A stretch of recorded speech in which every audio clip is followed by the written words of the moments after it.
Labvakar! Tātad šodien runāsim īstenībā turpinājumu par pagājušās reizes runāšanu par baņo.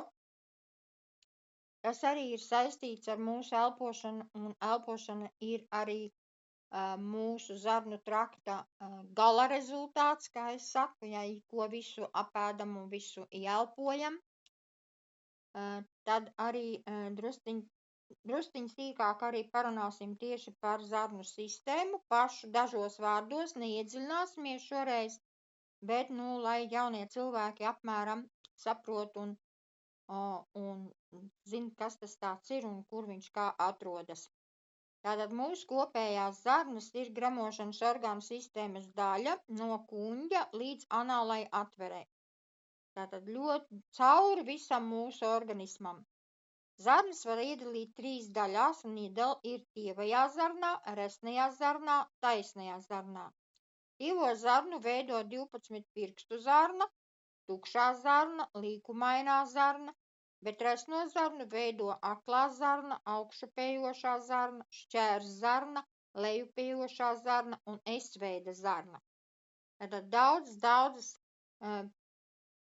zarnas viens aiz otra rindiņā, ja, tātad līkumiņos salikts, tātad redzat šajā bildē, kā tas mums ir, kā mums ir vēderā, tātad mūsu orgānā, un pirmais ir tievā zarna. Zarnā ir 3 nodalījumi, 12 pirkstu zarna, tukšā zarna un līkumainā zarna. Tievā zarna ir tikai mugurkalniekiem, tātad mums, pieaugušiem cilvēkiem, tievās zarnas kopējai garums var sasniegt līdz 7 metriem. Ja, pagājušajā jau mēs runājām par to garumu un aizpagājušajā reizi, cik, ja izstiepjam daudz ko, kas mums ir organismā, tad ir daudz kilometri, ja, tā arī ir un metri. Tā arī ir ar zarnām. Zīmolīgākās rievās zarnas funkcijas nozīmīgākās ir uzņemt barību vielu šķelšana, ogļhidrātu un tauku skopudrtu uzsūkšana asinīs un limfā, kā arī zarnu satura pārvietošana. 12 pirkstu zarna jeb duendīts ir tievās zarnas sākumdaļā, redzat, tas sarkanais. Tajā atveras aizkuņa dziedzeru un žultspūšļa izvadi. Tātad 12 pirkstu zarnā ir, kad mēs apēdam kaut ko, ieliekam vienalga ko vēderā, mutē, norijam, pēc 15 minūtēm mums verās vaļā, sāk strādāt aizkuņa dziedzeris un žults izvadās tieši šajā te zarnā. Zarnā izvadās iekšā tātad žults, kura sašķeļ barību un bīda tālāk par zarnu. Ja, tiem, par ko jau mēs esam agrāk runājuši par to žulti, ja, kam ir izoperēts žults pūšļi, ja, tātad šī te žults ļoti ātri pēc 10 minūtēm, kā mēs kaut ko košļājam, automātiski zemapziņa dod mums refleksu, dod mums tādu ziņu smadzenes, ja, kad kā 10 minūtes vienalga, ko mēs košļājam, kaut vai košļājamo gumiju, ja, viņš automātiski stumj ārā žulti. Tāpēc nedrīkst ilgāk par 10 minūtēm košļājamo gumiju, pieņemsim jeb kaut ko, kas nav vēderā, ja. Tad tukšā kuņģī tad vērsies vaļā. Vai arī jābūt ir smalki sakožļotai pārtikai, lai žults sāk strādāt automātiski, ja, lai viņus var ātri sašķelt. Cilvēkiem 12 pirkstu zarna ir 25–38 cm gara, kam ir apmēram 12 pirkstu platumā. Ja, tāpēc arī viņa tā ir nosaukta, kad viņa ir plata. Tad saliekam abas rociņas kopā un tad redzēsim, cik katram mums ir tik liela. Tajā noris olbaltumvielu un tauku fermentatīvā apstrāde, ogļhidrātu šķelšanās. Tātad saprotam, ja 12 pirkstu zarnā ir iekaisums, tad fermenta apstrāde nebūs un nebūs tauku šķelšanās un olbaltumvielu uzsūkšanās, sašķelšanās. Ja ir 12 pirkstu iekaisums vai ir izoperēta vēl pie tam, tad nav kur obaltumvielām sašķelties un taukiem. Tad viņiem ir jāsašķeļās. 12 pirkstu zarnas sieniņā ir Brunner dziedzers, kas izdala ar biktrofenātiem bagātu sekrētu. Šis sekrēts neutralizē tur nonākušo kuņģa skābi. Tātad, arī 12 pirkstu zarna atbild mums par skāba stāvokli kuņģī, visu organismu skābumu. Vienlaikus 12 pirkstu zarnā etnorederiskā grāda šūnas, atbrīvojot neutralispīdus, piedalās kuņģa un zarnu motorikas un gramošanas sulu sekrecijas regulēšanā. Tātad 12 pirkstu zarnā ir šūnas, kuras piedalās motorikā, zarnu motorikā. Tātad, žūt tā 12 pirkstu zarnā ir kādas problēmas, tad mums zarnas nav motorika. Ko nozīmē motorika? Tātad nedzen, nav muskuļi, vāji muskuļi zarnās paliek, sieniņas nespēj bīdīt, tātad visu pārstrādāto tālāk uz priekšu. Un tad rodās akmeņi, rodās iekaisumi, rodās kabatas, un visādas tādas zarnu problēmas. Tas ir atbildīgs par 12 pirkstu zarnu. Tukšā zarna atrodas starp 12 pirkstu zarnu un līkumoto zarnu. Tur tāds mazs gabaliņš. Tukšās zarnas cilpas izvietojas vēdera dobumā augšējā kreisajā daļā. Un tā ir tā, kur augšā kreisajā daļā citreiz sāp. Ir spiediens, jeb pārēdamies, un tad mums sāp.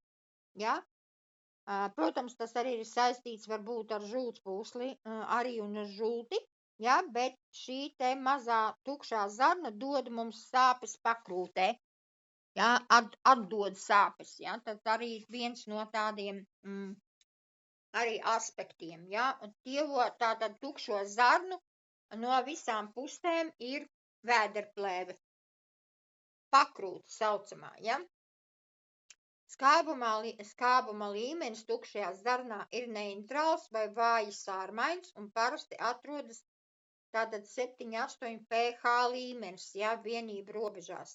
Tātad zems, nav augsts.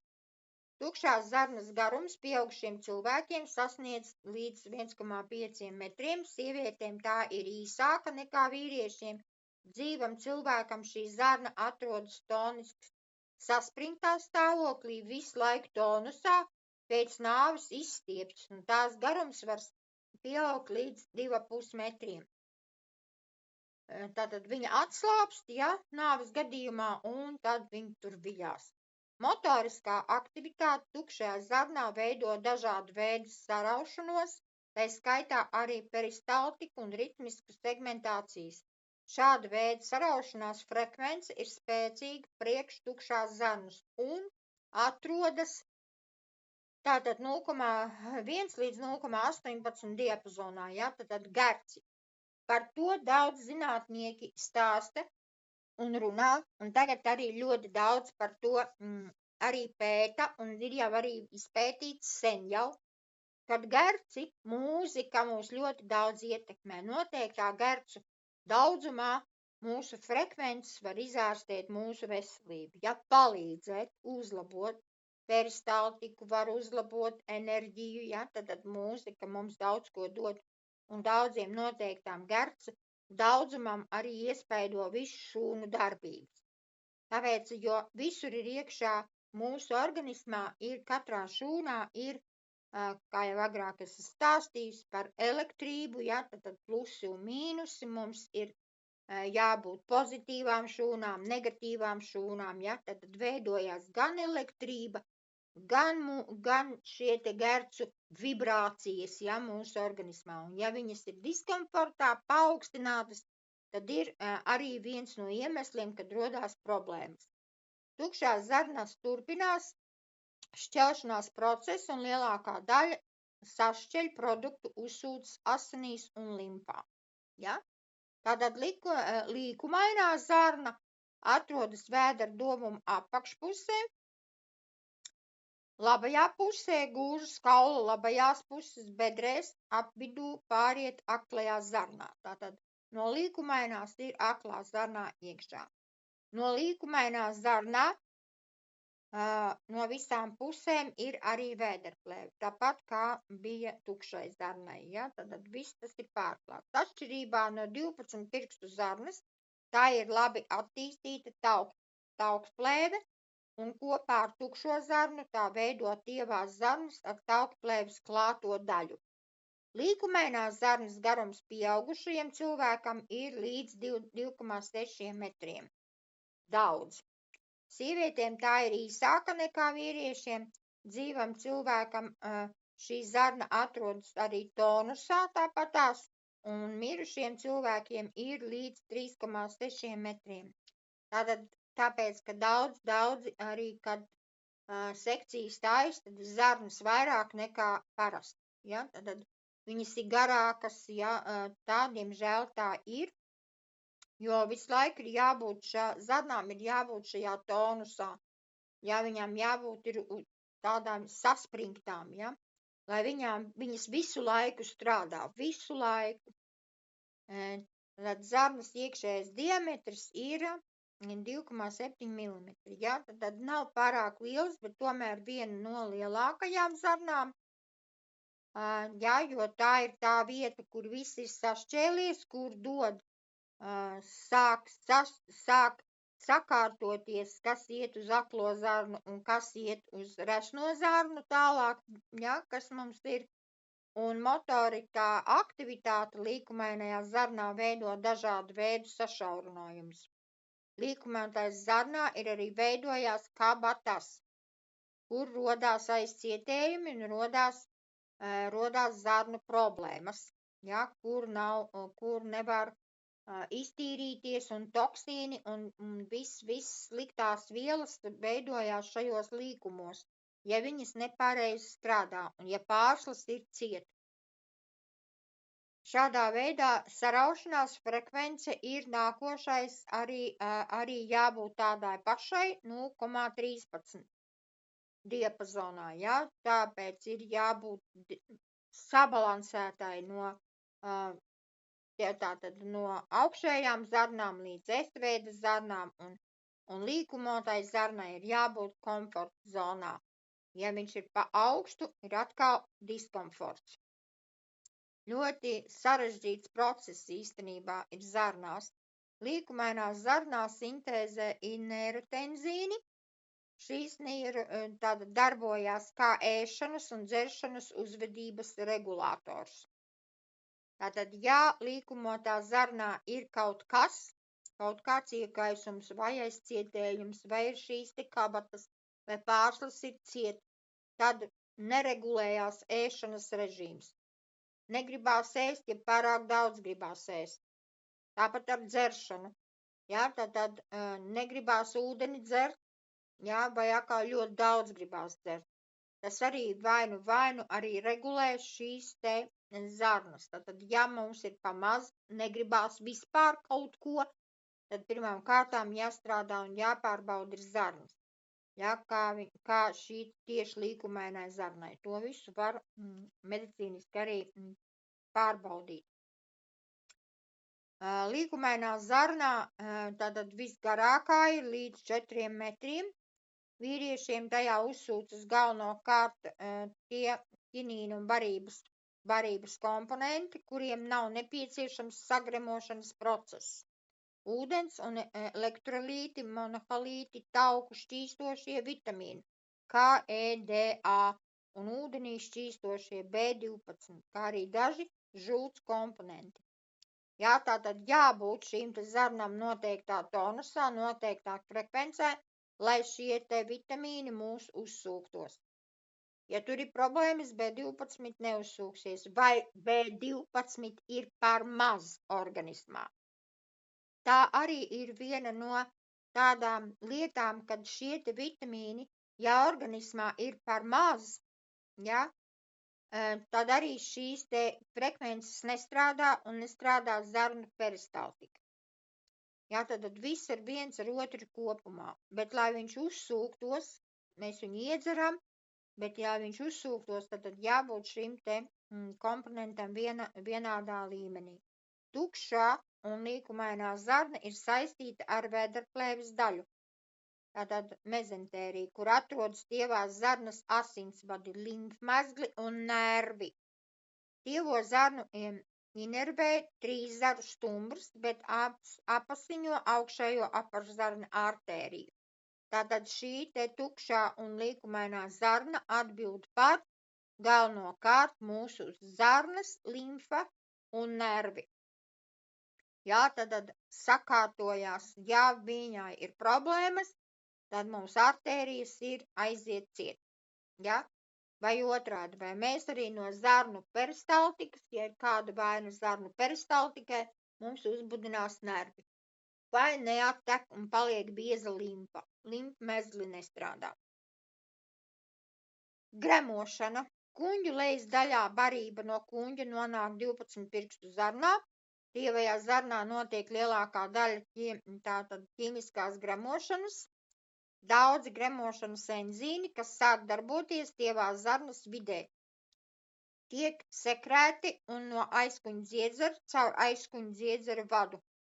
Aizkuņa dziedzera jeb pankretīta enzīmi, ko mēs esam dzirdējuši kādreiz, kopā ir ar žulti un žultspūšļi izdalās hormona holicistīna ietekmē. Tātad holicistīna ir jābūt noteiktā daudzumā un žultī jābūt ir šķidrā veidā. Ja viņi ir pa biezu, tad žultspūslis ir pārslodze un zarnām neiznāk šī sekrēcija.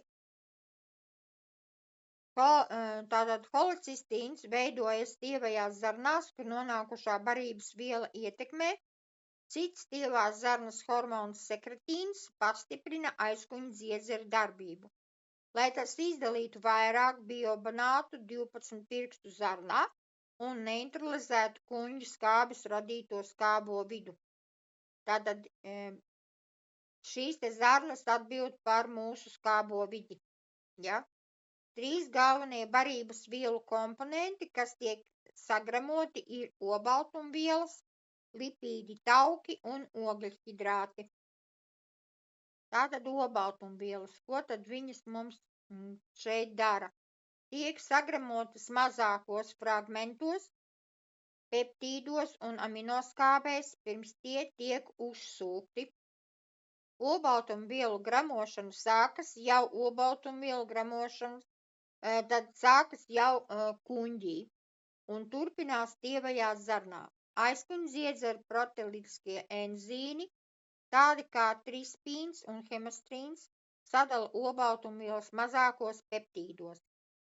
Karboksinpīdāze atdala vienu aminoskābu, vienu tikai no visiem, ir jābūt tikai vienai. Ogļhidrāti tiek šķelti vienkāršos cukuros, jeb monīcukuros, piemēram, glikozē. Aizkuņa dziedzera aminoskābe neārda daļu ogļhidrātu. Noārda, ja? Tātad aizkuņa dziedzers arī noārda ogļhidrātus. Citādi ogļhidrāti var nokļūt tālāk resnajā zarnā un tiks sašķelta baktēriju ietekmē. Zarnas sieniņā ir vairāk enzīmi, kas turpina ogļhidrātu šķelšanos, bet, ja tas notiek zarnās, ja nevis kuņģī un ar aizkuņa dziedzeru kopā, tad ir pārslodze zarnām. Galvenie enzīmi ir dekstrinizāze un glutinizāze, kas vēl sīkāk sašķeļ ogļhidrātus. Citādi svarīgi enzīmi ir laktāze, meltāze un sukrāze, tādas interesanti visādi nosaukumi, ja, kur galvenais saprast, kad ir tādas sistēmas, kas enzīmus sašķeļ tievajā zarnā. Par enzīmiem runājot, enzīmi ir ļoti svarīgi pie ogļhidrāti un mūsu kolagēna veidošanos organismā. Tātad ogļhidrāti, kā arī celuloze notiek sašķelta arī tā. jo veidota no beta-glikonāta atlikumiem, kas savienojas savā starpā un veido citādas saites. Cilvēka enzīmi nespēj sašķelt beta-glikozes saites, spēj sašķelt zālēdāji un baktērijas resnajā zarnā tikai. Mums šīs te notiek caur baktērijām, bet, kā zinām, mums baktērijām ir jābūt, bet noteiktā daudzumā. Ja viņas ir pa daudz, sašķelšanās ir pārslodze vai nesašķeļas nemaz. Absorpcija. Tātad ir sagramotās uzturvielas spēja nonākt asinsvados ar difūziju vai aktīvā transporta palīdzību. Tievajā zarnā notiek lielākās daļas uzturvielu uzsūkšanās, iekšējās zarnas sieniņā, gļotādā veido pirkstveida izaugumus, ar kuru virsmas atrodas mikrobārkstiņas. Katrai mikrobārkstiņai ir serdi, veido kapilārus un limfātisko tīklu. Tur nonāk transportētās vielas no zarnu dobuma. Kapilāros nonāk ogļhidrāti un aminoskābes, bet piena vados lipīdi. Jā, tātad tās ir tās pārsliņas, par ko es runāju. Tātad visās zarnās ir jābūt pārsliņu sastrādei, attīrīšanai. Ja pārsliņas nav attīrītas, nestrādā pārsliņas, mums nekas nenotiek. Neuzsūcas, nedalās, nesašķeļās, ja? Tātad pārsliņām ir jābūt sakārtotām, attīrītām. Lielas, kas notiek sagramotas, nonāk tālāk resnajā zarnā, tālākā daļa uzsūcas tukšajā zarnā, izņemot dzelzi, tiek absorbēta 12 pirkstu zarnā, dzels.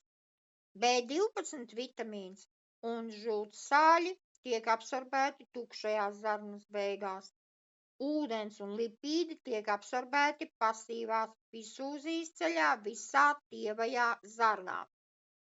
Nātrija bikarbonāts tiek absorbēts aktīvā transporta ceļā, kā arī glikozes un aminoskābju transporta. Fruktoze tiek absorbēta ar vieglās difūzijas palīdzību. Tātad stumšana, ja? Sekrēcija. Tievajās zarnās noris iekšējā un ārējā sekrēcija. Ārējās sekrēcijas rezultātā veidojas zarnu sula, kuras sastāvā ir fermenti un gļotas. Tievajā zarnā ieplūst aizkuņdziedzera sula un žults. Tripsīns un erepsīns šķeļ olbaltumvielus, nukleāze, nukleoprotīnus. Aminolāze, maltalāze un laktāze, fruktoze šķeļ ogļhidrātus. Taukus muļģē žults, bet šķeļ lipāze.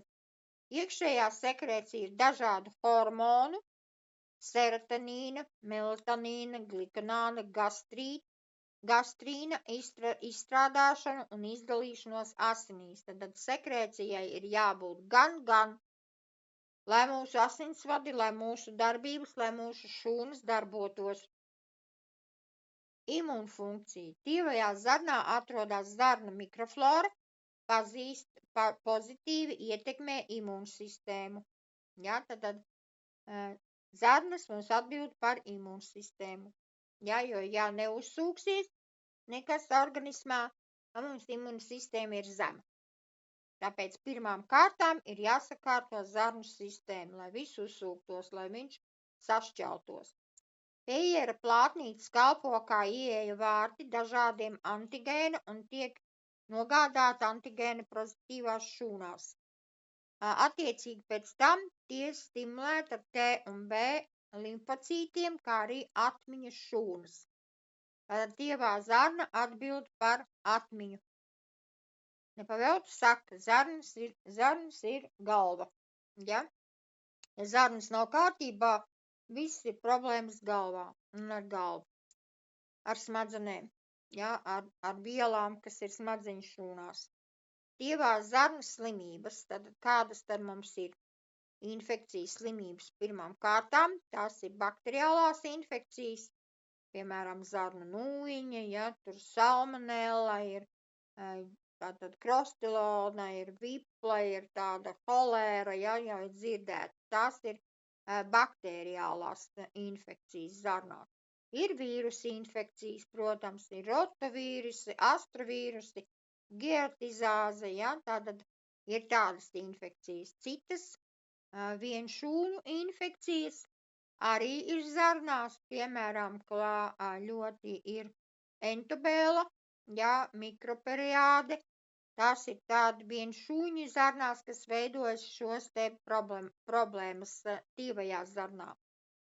Teniozes lenteņi, kā zinām, jā, mums ir, un par šiem runājot, attīrot un taisot detoksu, mums viņi ir, un mēs viņus varam nobeigt, bet mums viņi ir jāizvada. Jo tad, kad lietojam citu tādus preparātus, kas tikai nobeidz, tad lentenes ir sevišķi, un arī tāpat cērmes ir tās, kuras nobeidzās mūsu organismā, bet viņas pielīp, ja viņas neizvadās ārā un nav gļotas, kas izvada viņus ārā organismā, tad viņi pielīp pie zarnu maliņām un aiztaisa mūsu pārslas cirti. Jā, viņi stāv vienkārši kā līme, jo lenteņi mums ir ļoti gari, ļoti lieli, jā, tā kā ar viņiem ļoti stingri jāstrādā un ļoti spēcīgi un ilgstoši, ja tādi ir.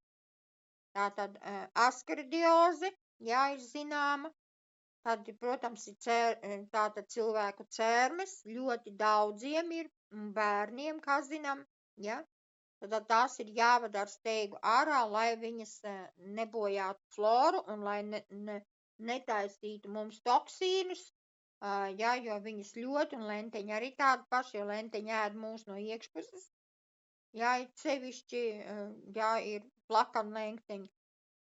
Un, protams, ir audzēji, zarnu audzēji, jā, tā tad ir visādi, tāpat limfonoma, sarkanoma, lēmanoma, jā, un arī audzēji metastāzes, tās arī bojā mūsu zarnas. Attīstības traucējumi ģenētiskas slimībās, arī šāda iespēja ir ar zarnām, kad ģenētika ļoti svarīga ir. Jā, jo ir, piemēram, 12 pirms zarnas atreizīta, tad nav šī te funkcija zarnai, vai vispār 12 pirkstu zarnu nav, piemēram, ja ir arī ļoti bērniem ir izplatīts, tad ir visādas zarnu metastāzes, ja zarnu tātad nefunkcionēšana, zarnu nav peristaltikas, ja tur vājums un visādas vienkāršos vārdos, tad tās arī ir, tās ir ģenētiskās, ja, tad iedzimtas problēmas ar zarnām. Jā, tie paši, kas mums ir zarnu problēmas, ir arī, kas saucamā mūsu dārgā piena nepanesība, pieņemsim, ja, tā arī zarnu problēma, jā, zarnu krona. Tātad, un ir vēl krona slimība, jā, tāda išēmija, mezentērija, asinsvadu tromboze, diabēts, jā, pats arī čūlēnais, kolīts, jā, daudz visādas tādas slimības, kas ir saistītas ar zarnām. Tātad, kāda tad ir mūsu profilakse? Kā mēs varam uzturēt? Pirmām kārtām tā ir roku higiēna. Pirmais, kas tātad pirms pārtikas pagatavošanas jānomazgā, pasniegšanas, ēšanas, pirms ēšanas jānomazgā, pēc toaletes lietošanas jānomazgā, autiņu maiņas jānomazgā, rīkošanās ar neapstrādātiem dārziņiem jānomazgā, saknēm vai ģēlu gaļu jānomazgā. Pēc saskarsmes ar lauksaimniecību ar dzīvniekiem, it sevišķi ar dzīvniekiem, ļoti bieži jāmazgā rokas, ļoti bieži. Jā, tātad mūsu baņā ir visur. Nav daudz vajadzīgs, mūsu dezinfekcijas līdzeklis ir arī mums ļoti spēcīgs ir, ja, kur mēs varam drusku uzpūst, nav mums tur litriem jāmazgājas un stundām pie krāna jāstāv. Jā, bet mēs varam pilnīgi ar to dezinfekciju. Ņemam mazos flakoniņus līdz un visur mēs uzpūšam, viņš ātri nožūs, ja, un ir iespēja sevi vairāk un ātrāk aizsargāt. Tātad arī rīkošanās ar pārtiku. Visi dārzeņi kārtīgi jānomazgā, zem tekoša dzeramā ūdens, īpaši tie, kas netiks termiski apstrādāti, ja, tad, ko mēs griežam salātos vai ēdam svaigus, visus, pilnīgi visus. Un vēl ar siltu ūdeni un vēl ar mūsu trauku līdzekli vai ar mūsu damlā. Nebaidamies, stāstam, runājam, ja, jo mūsu trauku līdzeklis ir arī domāts priekš augļu dārziņu mazgāšanas. Un ļoti efektīgi strādā. Izmainās pilnīgi, noņemās visi augļiem tā eļļainā daļa, burkšķi, ja, un ir garšai pat izmainās, nomazgājot, krāsas ir vīnogas, mazgāts ir briesmīgs, visāds, kas tikai nenāk ārā, ka mēs mazgājam ar mūsu līdzekļiem. Tātad tas ir jādara pirmām kārtām, ja, jo visur apstrādāt, visi aiztiek ar rokām, visur, kur viņi tikai nav bijuši, visu to mēs, ja nenomazgājam un ar augstu ūdeni noskalot zem krāna, neko nevar nomazgāt. Tas viss ir muļķības. Tātad ar cik vien siltu ūdeni, ja, pirmām kārtām un ar dezinfekcijas līdzekļiem. Arī gaļu termiskā apstrādē iznīcina slimību izraisošas baktērijas un vīrusus. Ja, bet zinām, ka tāpatās viņas ir mums jāapstrādā, ja, pirms cepšanas, pirms taisīšanas, pirms apstrādes gaļa, pilnīgi viss ir jāapstrādā, ja, jo ir daudz baktērijas, kuras nemaz tur lielā temperatūrā nemaz neiznīcinās, ja, un mēs to tad apēdam. Un ir arī, protams, mūsu baņo ir ieelpošanai, labāk mūsu baņo mēs elpojam, jo ar elpošanu viss mūsu sākas, mūsu zarnu sistēmas un mūsu gramošanas sistēmas uzlabošana un profilakse.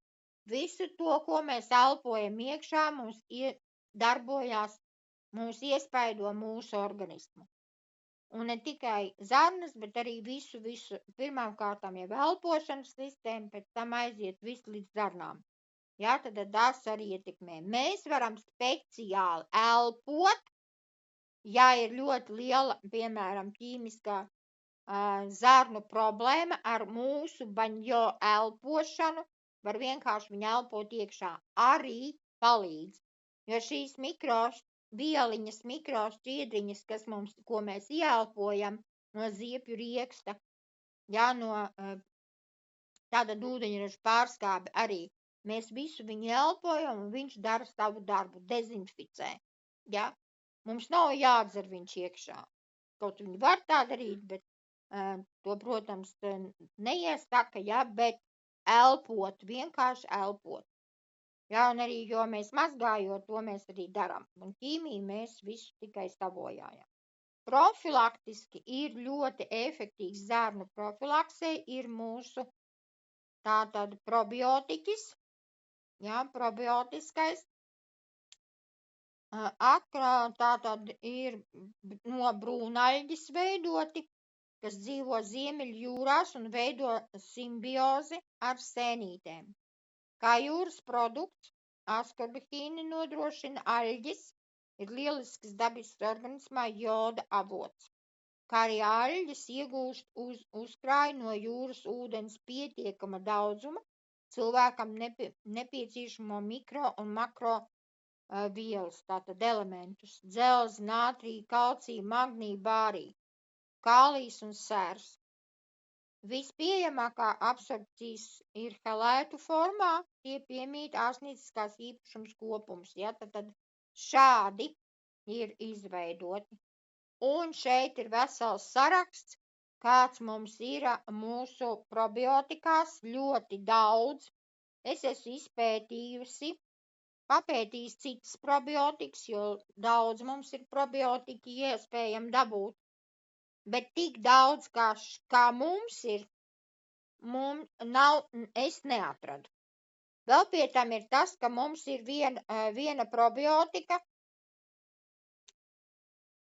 kā laktobrīns pakrāla, jā, tāda vispār nav, un viņš ir ļoti spēcīgs probiotiks, kas strādā ar zarnu peristaltiku, sakārto zarnu peristaltiku. Tātad universāls produkts un ļoti atkal koncentrēts, ļoti daudz, ļoti spēcīgā veidā. Kā zinām, mēs varam viņus šo te probiotiku lietot, lai zarnas mums sakārtojas, peristaltika sakārtojas, mūsu darbība zarnās sakārtojas profilaktiski. Ir sevišķi tad, kad mēs esam saslimuši pēc saslimšanas, ja lietojam, piemēram, antibiotikas, ja, jo zāles mums nekur neizpaliek, ja mums ir vajadzība, bet zināt, ka antibiotikas nobojā mūsu peristaltiku, mūsu zarnu floru. Jā, tad neuzsūksies vairs nekas, un antibiotikas neizvadās parasti ārā 6 gadus. Jā, ja mēs viņam nepalīdzam izvadīties, jā, un sakārtot organismu. Mēs ar šām probiotikām mēs zinām, ka mēs varam taisīt arī kā rūgušpienus, jā, tātad kapsulas mēs ievietojam, var dzert tā un var arī kā rūgušpienā, jā, tad arī tādu var taisīt. Taisās litru pienu uzsildam, nevis vāram, bet uzsildam, lai silts, ieliejam kādā traukā, pieliekam 2 kapsulas probiotikas un uzliekam uz 8–10 stundām. Var sakot, vakarā uztaisam, no rīta mums ir kārtībā. Ir rūgušpiens. Ko dara rūgušpiens? Tad sastrādā, normalizē, ātrāk uzsūcās, tā var iedot arī bērniem, un sastrādā un normalizē skābi. Tad, ja mums ir paaugstināta skābe, tad šādā veidā ar kefīru, ar rūgušpienu, ar probiotikām kopā, jā, viņš izšķīst un darbojas drusku savādāk, bet efektīgāk, ātrāk.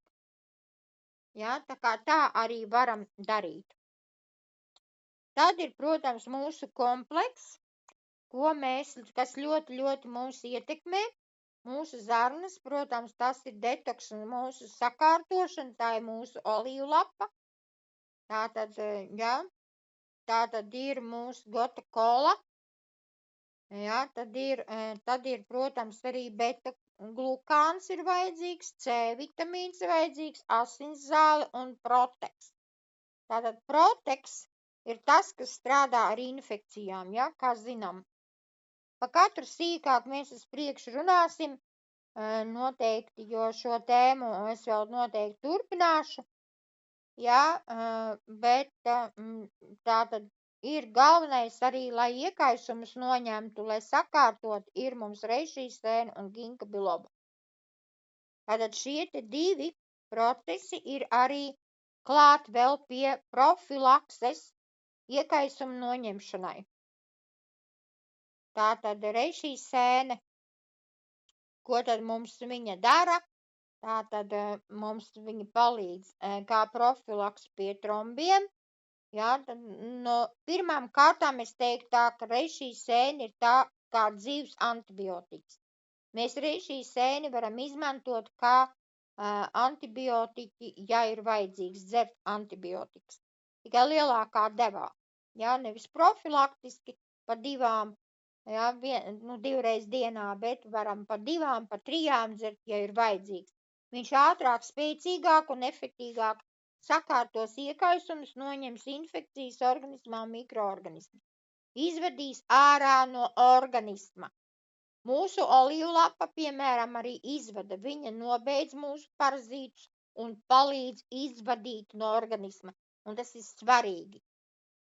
Jā, kā es teicu, ka nevis tikai jānobeidz noteikts daudzums, bet arī viņš jāizvada arī. Un arī reišīsēne ir tā, kas mums palīdz izvadīt toksīnus, palīdz izvadīt šos parazītus, nobeigtos un dot spēku pie reizes mūsu organismam. Dod spēku kā tādu, gan enerģijā, gan arī tāds spēks, kā cilvēkam, ir ļoti daudz cilvēku šobrīd ir noguruši. Viņi nezin, man nav spēka, atnāk mājās, viņš no darba atnācis, viņam nav spēka vairs neko darboties un kustēties, ja? Tad nav organismam enerģijas, kas dod spēku. tad reiz šī sēne ir tā, kas dos spēku. Ja, un pie reizes arī sastrādās, sakārtos visus procesus. Ja viņš dod spēku un enerģiju, tad arī viņš palīdz visiem procesiem. Tas ir automātiski.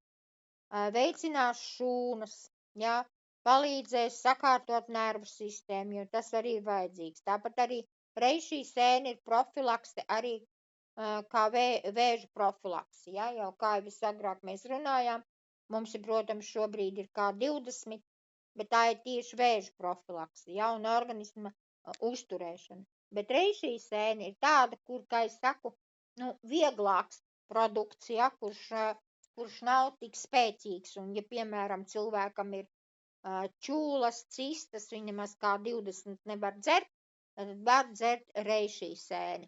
Ja? Tikai, kā es saku, citās devās.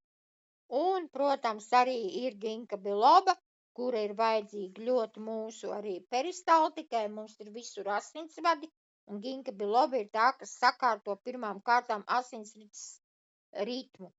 Ja, arī visā organismā, un tā ir skaitā arī zarnās. Tātad visai artērijai, kas apasiņojās, ar kapilāriem, kas apasiņojās, ja, kas, lai strādātu zarnu peristaltika, ir jābūt spēkam, ja, tad ginka biloba ir tā arī, kas strādā un palīdz uzlabot.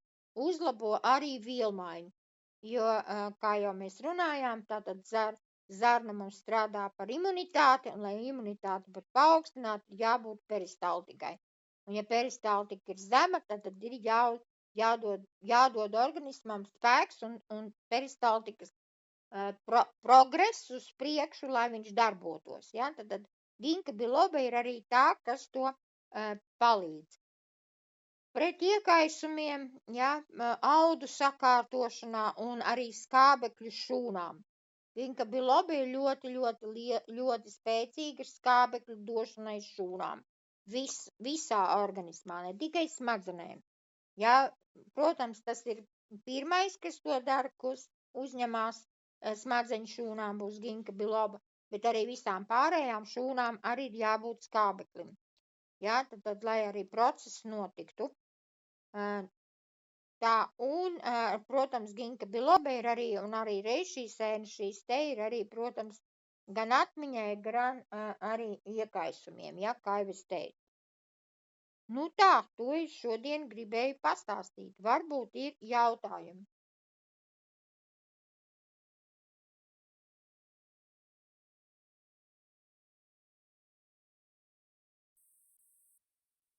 Kā jālieto? Jālieto ir tātad reiz šī sēne pa 1-2 reizes dienā, rītā un vakarā, laikus jau mēs zinām, mēs esam runājuši. Ja, un nevis tukšā dušā, bet pēc ēšanas tad būs zarnu peristaltikai, ja mēs runājam par zarnu sistēmu. Ja, ginka bilobu arī var 2 reizes, bet var arī 1 reizi no sākuma. Gan skatoties, kam, ja zarnu peristaltikai, tad 2 reizes dienā, vairāk var arī 2 ņemt vakarā priekš zarnu peristaltikas, ja, jo viņš strādās ar zarnu peristaltiku vairāk, un skābeklis strādās, uzsūksies un arī palīdzēs arī tāpat miegam, un tāpat tās arī mazāk kramps, starp citu arī ļoti labi, ka vakarā ginka bilobu dzer. Ja, arī, protams, mūsu dārgais magnīs, kas mums tagad ir jaunais, tas vispār mums būs nākošreiz, es sīkāk par to stāstīšu nākošreiz, jo tas ir universāls, atkal viens no universāliem mūsu produktiem, kas ir izveidots, kurš ļoti daudz komponentus kopā saņēmis, kurš, vārds sakot, daudzus darbus izdara, ko cits magnīs nedara. Bet tā būs cita reizīte. Tā kā tā. Ja jautājuma nav, tad mēs